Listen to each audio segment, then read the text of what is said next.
Hey guys, if you remember last year, we found that box turtle in my backyard. It was, a three-toed box turtle, pretty large one, and I made kind of a big deal about it because three-toed box turtles aren't native to Illinois, and then what's one doing in my backyard and stuff.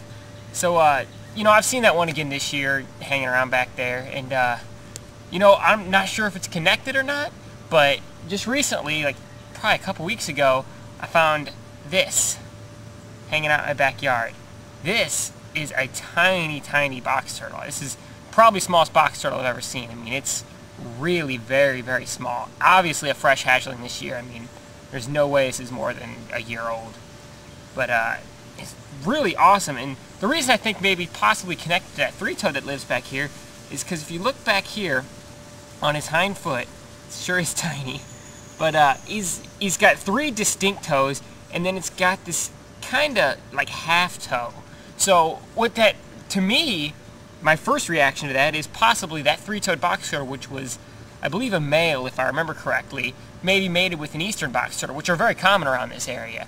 So possibly those are eggs that were laid. I'm sure the eggs were laid somewhere really just in this vicinity here.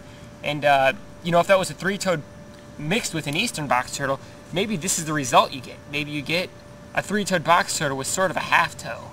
Because you can see, I mean, it's a little too early to tell for sure, because this sort of partial toe here could still grow a nail.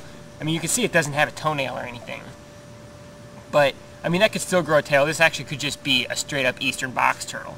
But wouldn't that be cool if that was, the result you get from mixing a four-toed and a three-toed box turtle? You get, like, sort of like a 3.5-toed box turtle. That's pretty cool, man. This guy is so neat, though. I'm so excited to find a turtle this small. I've never seen a box turtle this small. I mean, this is so tiny. And he's not very shy. Look, he's out of his shell. Man, that is so cool. It's not really pretty colors yet. Usually their colors develop a little later in life. When they're this young, they don't have quite the bright orange that we saw in that box turtle last year. Man, that sure is awesome, isn't it? I'm kind of tempted to keep this guy for a while just so I can get some nice photographs of him.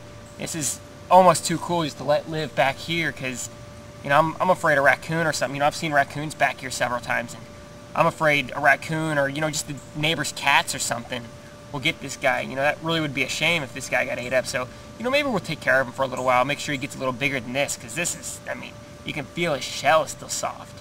So, I guess we'll take him in the house and get some nice photographs of him and stuff at least.